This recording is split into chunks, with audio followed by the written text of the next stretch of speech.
this is Esmeralda. Welcome to my YouTube video today. Oh my gosh, you guys, I did it again.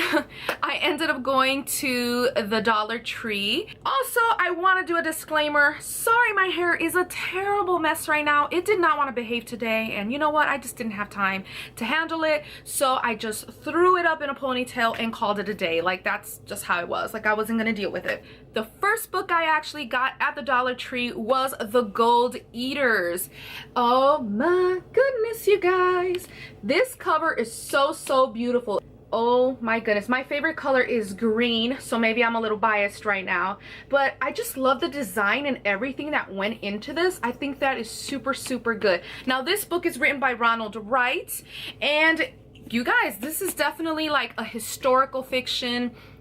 Yeah, it's like historical fiction slash romance in a way. At least that's what I'm getting from it. So this is actually set back in the 1530s, back in the Inca Empire. But anywho, this is basically based more on Peru, well, even though it's kind of like, I guess, the surrounding areas or whatnot.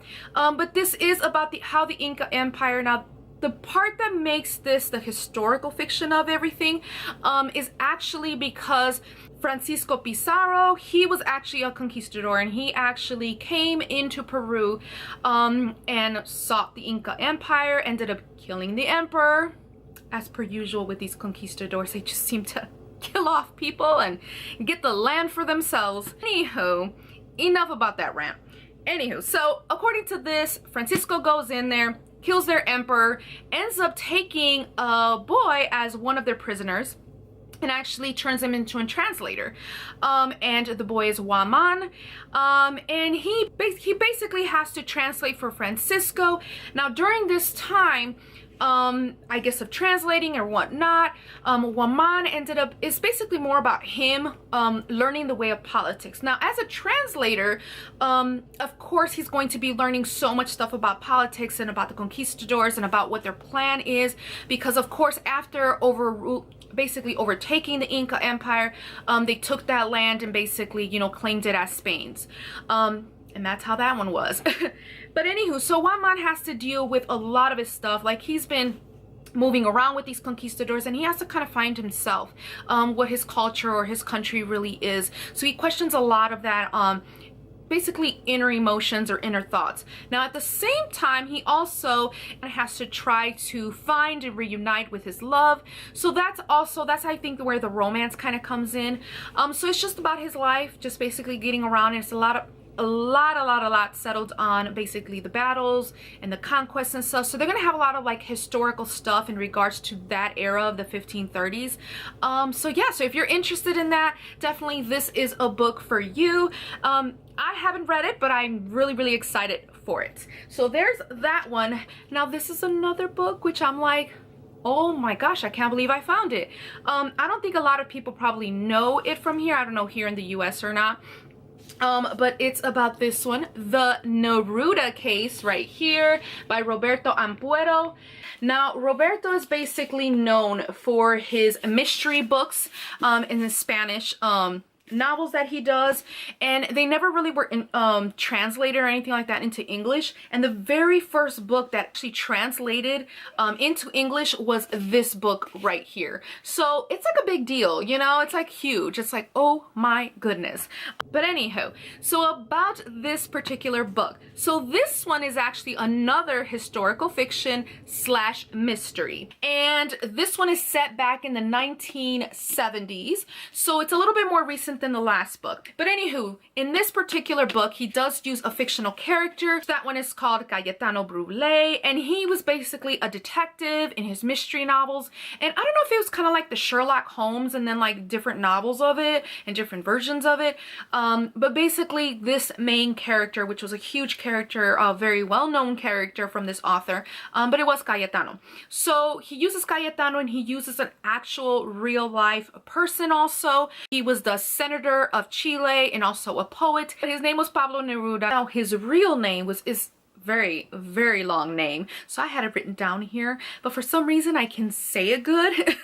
I have so much trouble saying different author names or whatnot. I mean, that's just, I don't have the gift, oh you guys, I don't. But for some reason I can do this one. I don't know if it's because I could speak Spanish, but Neruda, this politician, his official full name is, which I need to read it, is Ricardo Eliezer Neftali Reyes Basso Alto. That's actually his real name, just in case you guys are interested in maybe looking him up or whatever and learning a little bit more about him. But anywho, he's getting sick. In real life, he did get cancer and then later on died from mysterious circumstances. But in this book, basically what Roberto does is he gets his fictional character and he basically adds this real-time character, Neruda, and he basically gets both of them, and Neruda basically is starting to die from cancer. So they're using like real live historical events basically to make this book. So basically during this time, Neruda is basically found out that he had cancer, and now he's trying to basically uncover this mystery or whatnot, and he wants to find answers, and he actually seeks the help of Cayetano Brule, the fictional character. But in here he's like real life, you know, with Neruda, if you know what I mean.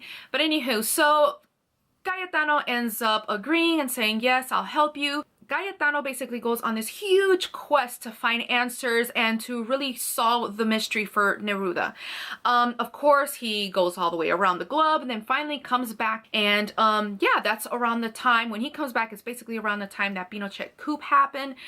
So if you guys all know the history, I don't want to say too much, but if you guys know exactly what happened with the Pinochet coup and basically the whole thing of overthrowing the government, Allende's government, and basically it was a mess. And I would have to say that that caused a lot of problems later on, like big time in Chile. So, anywho, so yeah. So they overthrow the government. Neruda's demise kind of comes there, and till today there isn't really officially what caused his death. There was a lot of speculations of he was possibly poisoned, other people that he probably had a heart attack, other people that he probably did die from his cancer. But he did end up getting hospitalized for his cancer. But at the end of the day, it wasn't the cancer that killed him, I don't believe. But anywho, there was so much speculations and a lot of like something going on, especially since there was the overthrow of the government. So because of that, all of those historic events basically come into play with this. But there is, I'm not quite sure exactly what is the mystery that Neruda wants basically solved. So that I'll leave it to you guys to read it, or even me when I get the chance to read it. But this is exciting to find, you guys, because this is like one of the first books that Roberto Ampuero finally got the English version of. So that's pretty cool. I thought that was pretty neat. But anywho, that's that one. So now our book reads are going to take a little twist now. We're going to get a little bit away from historical fiction, and now we're going to go to suspense and mystery and thriller, actually. This is Where It Hurts by Farrel Coleman. This is the cover, definitely very eerie. The back kind of just gets a little bit more plainer, but it is a little bit more creepy. Seems to be kind of like inner city in a way. But anywho, before I start getting distracted, this particular one is actually about Gus Murphy. Now, he was an ex-cop, and also he had a wife and 2 kids and got divorced, and basically his whole life went to shambles, or went just cray-cray. Basically what happened is he ended up working now for a really rundown hotel as a van driver, and that's pretty much the job that he has now. So now divorced with this terrible job, basically his life isn't going as planned, and then something happens. An ex-con named Tommy comes by and seeks his help to find information, and he basically dislikes Murphy. He doesn't he basically distrusts him, especially since he's an ex-con and the other one's an ex-cop. But anywho, so in this particular story, Tommy, his son died months ago, and his son TJ was basically found in a wooded lot, and there was kind of the mystery of who did it, what happened, the storyline as to what kind of occurred or evolved into that tragic event. But Tommy wants answers. And who does he go to? He goes to Gus Murphy. And Murphy ends up actually accepting it. I mean, come on, is there anything better than what he's going on through right now? So he decides, you know what, I'm going to join in this little mystery and help him figure this out. And later on, it just comes out to find out that there's a lot of people, various people, including police, that have this really deep secret for some reason, or they're hiding something, but it's all about finding the killer of TJ. So this definitely, I think it's kind of interesting, and I found it interesting because it was not only like a mystery in a way, but it also kind of brings how this ex-cop basically turned into, his life basically got turned upside down. And then you have Tommy, who was an ex-con, who his life also turned upside down, and somehow these two don't really like each other, but now they have to kind of meet to figure out what the truth is, because Murphy actually is trying to figure it out. So that's this storyline. This is this novel in particular. Now off to the next. Now this one, we're going really creepy, you guys, and I'm very nervous about even attempting to read this book. It just kind of gives me chills just even thinking about it or even talking about it, you guys. I kind of got this book because I figured, you know what, maybe my husband might want to like get in there and read it for me and then tell me what it's about. Or I can finally find the guts to get in that book and read it myself. I am not a fan of horror stuff, but this is horror. It got a little bit of fantasy and mystery, which that's what intrigued me. But then when it comes to the horror and the paranormal stuff, that freaks me out. So that's the one thing that I have the dilemma with this book. But for some reason, it just sounds so good. I don't like watching scary movies. As a matter of fact, I love comedy all the time. Like, I'd rather watch comedy than watch a horror movie. A horror movie, I just get a lot of vivid dreams, and it's just not good for me, you guys. Not good for me. So reading it, because I really get into the characters and stuff, like, it freaks me out, you guys. But anywho, let me just show it to you guys. It's this one called The Medusa's Web. Medusa's Web. It doesn't have a the. But it's Medusa's Web right here. And it is by the author Tim Powers. Okay, and as you guys can tell, this is kind of have a setting in Hollywood. Now, this is the thing with this one. This is not a historical fiction book or anything like that, but some historical events and historical era basically comes into play in this particular book. I don't know if you guys know about the silent film era. That was back in the 1920s, I believe. It was basically where the film, they would play a film and they won't have any sound or any music. The only thing they have is an orchestra playing as this movie is playing out, which is kind of creepy, you know, but that was a silent film era back in the 1920s. So this kind of comes into play in here a little bit because of some of the mystery and some of the information that gets uncovered, and it does deal a lot with that era, just to kind of give you guys a heads up. So if you guys don't know about the era, definitely research it if you want to. But let me get started. So basically, Scott and Madeline Madden have to return to Caveat.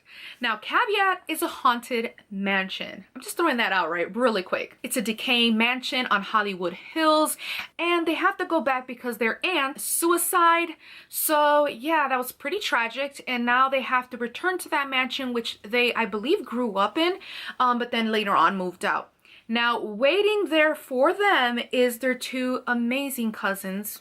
No, I'm lying. There are creepy cousins, okay? Just the way it starts off, it seems pretty innocent, like nothing. But actually, these cousins have a lot going on with themselves, okay? So these cousins are waiting, and they basically don't want the Maddens to come into their home again, and they're just kind of like bitter about it. So you have Coleman, who his character is basically considered malicious and also wheelchair bound.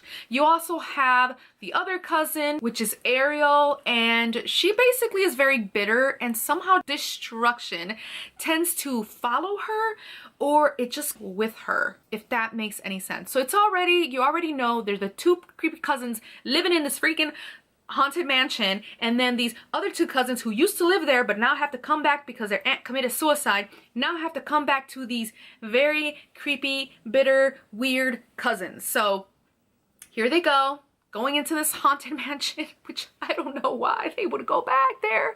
But anywho, as it starts unraveling, the storyline and everything, a lot of stuff starts happening. A lot of creepy, paranormal, horrific kind of things start to happen. Like puzzling events, supernatural events, and everything seems to point that these two cousins, the creepy cousins, have something that really hiding. They are hiding something. So during this time, you have Scott and Madeline that are basically kind of living in this home, figuring things out, and Scott's realizing that Madeline has this somehow, like, not addiction, but she just can't seem to pull away from the mansion.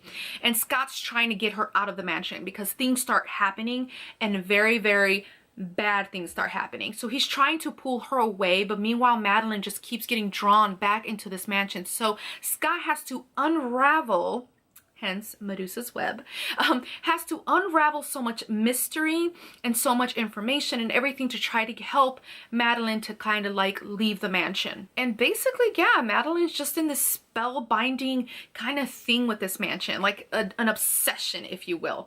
So the whole point is a lot of creepy stuff, a lot of horrific stuff happening. Just imagine a really intense horror movie put into a book. That's what this bad boy is all about. So very creepy, very, I mean, even thinking about that like silent film era coming into play with this a little bit as they like research and history and all that stuff about the mansion, and they trying to figure things out in the present day. It's just very creepy, you guys. Very, very creepy. It may not sound too creepy, but believe me, this is a book that I need to be mentally prepared for. Now, is any of you guys also kind of freaked out about kind of horror movies? I know I've tried reading a lot of Stephen King's.